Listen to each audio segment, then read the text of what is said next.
Hello, friends, coming to you from beautiful Mexico. Still not home yet, but you know that we don't stop when we're on the road. Guys, we are here to look at some amazing, wicked sports cards, trading cards, collectibles. It is going to be a good time. Thank you very much for joining me here today. Join me also on IG at Sports Card Dad, and I'm also on the new Threads thing. It's the Meta, the Facebook Threads is one of these new thingamabobbers. It's another place I've got to remember to put content on now.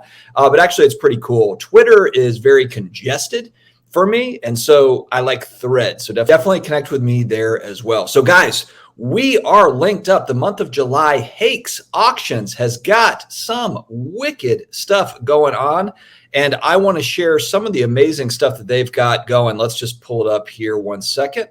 Can you see my screen?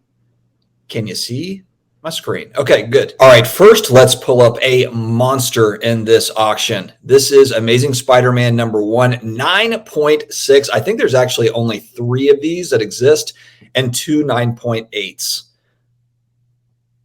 Unbelievable.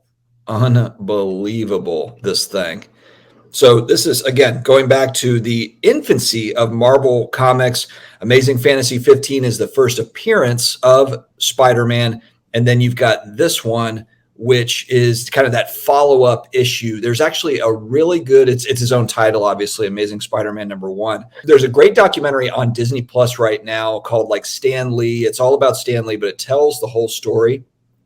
With this, it's incredible. So Amazing Fantasy 15 is that first appearance of Spider-Man. They've got a nice 7.5 copy here. Amazing. There's some really unbelievable comic books in this auction, but I know many of you are here for sports cards. Look at all the categories on Hake's auction. So if we go to sports cards all the way down to third party graded, that's where you want to go and hit search.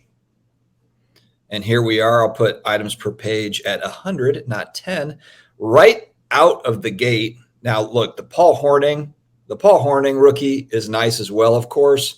But this one caught my eye right off the bat. It's the Bart Starr rookie card from 57 Tops in a PSA 7. Scroll down here, 16 days left. As you can see, it's sitting at $1,000 is the current bid. I always like looking at these copies because I've got an SGC 4. So this is a PSA 7. And I was looking at, honestly, my 4, the surface on my 4, I believe looks better than this. And this is, of course, is the thing with vintage. Beauty is in the eye of the beholder. But where this card is nicer than mine are the corners. Obviously, the edges and the corners on this copy are superior to my copy for sure. I've got a little bit of a rounded, a little bit of a dinged corners going on mine, but the surface on mine a little bit better. But this is such a beautiful copy. The centering on it left to right, really nice. Just top to bottom, as you can see, is a little bit off. But man, such a beautiful copy. If you click here, you can see the back. There's the back of the card. I love looking at these 57 Tops vintage football cards. You've also got the Unitas here. Bob Cousy, this is kind of interesting too. These auctions can really provide an education as well. If you look at, like, for example, this 51 Burke Ross Bob Cousy pre-rookie. So it's kind of one of these sets that the average card collector might not be aware of, I being one of those. So it's kind of one of these cards that's pre his rookie card. Just interesting. So a lot of times with these vintage auctions, these sorts of sets, it brings to light sets where you're like, oh, didn't know that existed. What other cards are in this set outside of Bob Cousy that I might want to look into? I always think that that's interesting. Forward from Holy Cross, age 21, from New York, 6'1", 180. Interesting. And so as you can see, there's some lower grade Gretzky rookies. And then you get into some old Judge cards. They've got some pretty interesting vintage baseball here. And again, I will call out to my vintage baseball card experts to get their thoughts on this.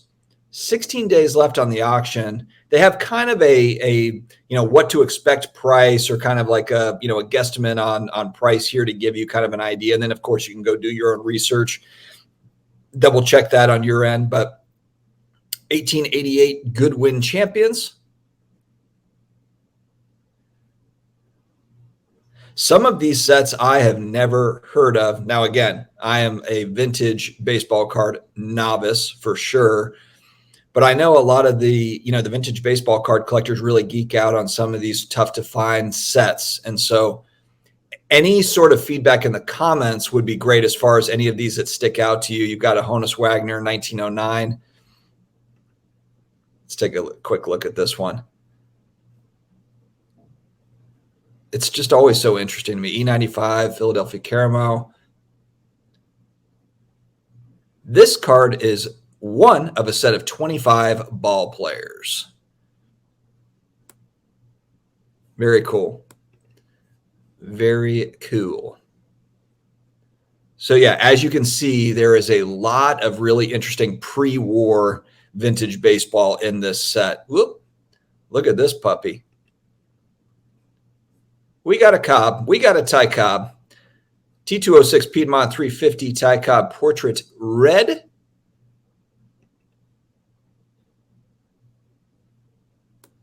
Very nice. Very nice indeed. But just a huge variety as well. I mean, when we go up again, ooh, I saw a Babe down here. There was a Babe. 1948 Leaf. Babe Ruth, current bid at $1,000. Looks like it's seen better days, but I think that that's kind of the point of a lot of these.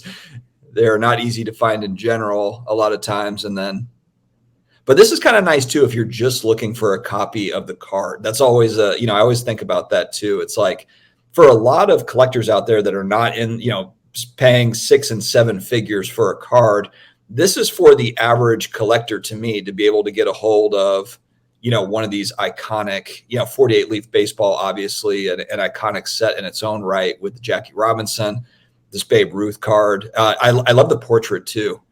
Love the portrait on the 48 Leaf.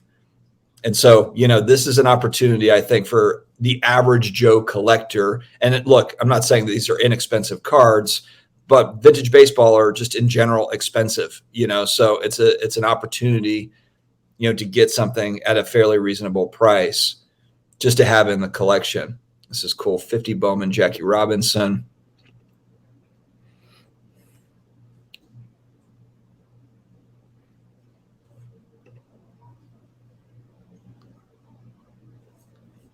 Very cool stuff. On the sports card side, you've got a couple hundred just on the sports card side. Now, again, if you're into all sorts of other collectibles, again, I'll go back out just to general. I mean, look at the categories. There's just tons and tons of different categories here of different collectibles. So I know when I had polled the channel and it was like, do you collect anything outside of sports cards? 60% of people that voted in collected something other than sports cards as well, something in addition to. And so look at just all the different variety that you have here in the category sections. Definitely take a look at Hake's auctions. There might be some diamonds in the rough there that are hiding that you might be able to scoop up at a really nice price. Again, a lot of vintage cards, but look, there's a lot of vintage card collectors out there, but you've got just a ton of different categories, collectibles categories. I will have a link directly to take you to Hake's so you can check it all out in the video description as well as in the pinned comments, friends. Have an amazing rest of your day. I'm going to go out to the pool. Like I said, we are here in Mexico. Every day's a pool day, pretty much when you're in Mexico. Stay healthy, stay awesome, and I will talk to you again later.